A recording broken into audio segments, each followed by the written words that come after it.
name is Rebecca Morgan Taylor. I live in the hamlet of Springs, and right now we are at the Neighborhood House building, which is the home of the Project Most Community Learning Center, and I am the Executive Director of Project Most. For over 20 years, Project Most has been the after-school programs at the John Marshall School in East Hampton and the Springs School in Springs.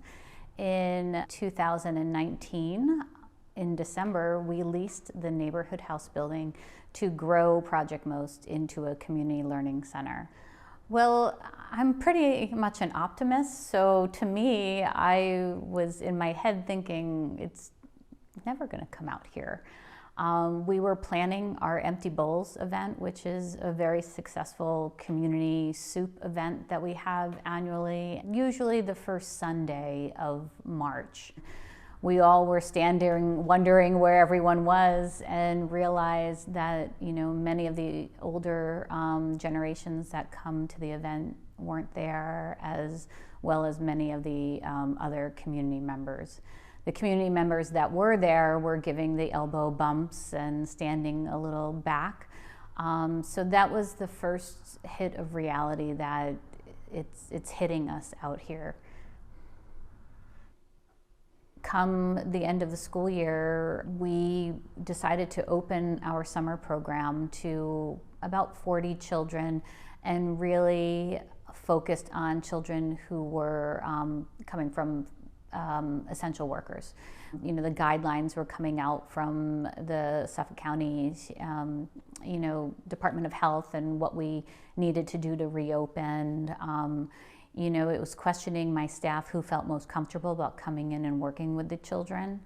And we were washing crayons and washing markers, and it was really challenging and pretty unbelievable that we had to do this. So we had those children through the summer, which was fabulous. They all wore their masks, my staff wore their masks, and so we were really the first program that opened before they re-entered into the school. So those children who participated were used to wearing their masks. They were used to being socially distanced. They were able to be social with each other, but in this new way of life. We found out in August that the Springs School was only going to be open 2 days a week of in-person learning, and the children who attended Springs School would go on an A day or a B day. And my team and I got together and said, what about those families that need to work? So we were extremely fortunate that we had the Neighborhood House building. So we had a special waiver to have the kids in this building. So we started in September 2020, and we did remote learning from 8 in the morning until the end of the children's school day, and then the children went into after-school program with the enrichment. We had roughly 50 children, all spaced out, 6 feet apart, masked on. It was extremely challenging because every child has different teachers and different times where they Google Meet with their teachers and different assignments, and children forget their laptops. The Wi-Fi isn't working. So, we look back and kind of chuckle and laugh about the challenges we had, but it was definitely an experience and an unbelievable experience.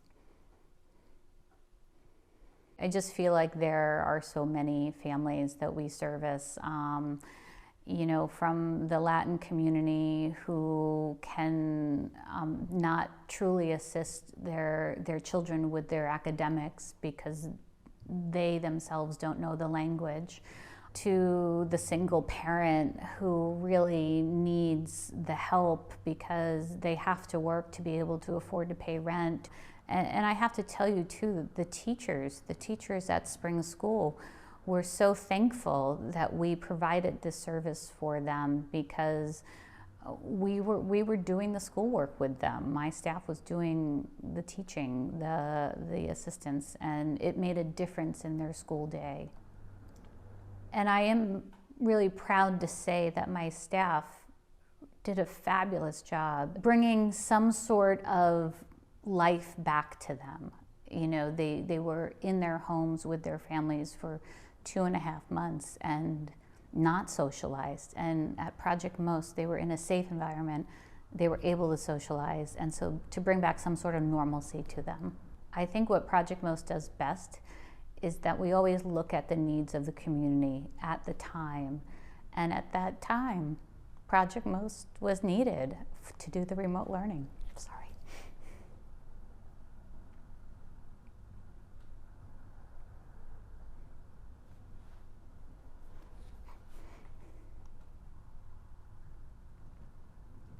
It was unbelievable, like what we were seeing then, and still I go back to think this was, the last 2 years have been unbelievable, that we had to endure it and go through it. And you know, positive things definitely came out of it, but also a lot of negative things too. So it was something that I couldn't have imagined, and something I still find that's truly unbelievable.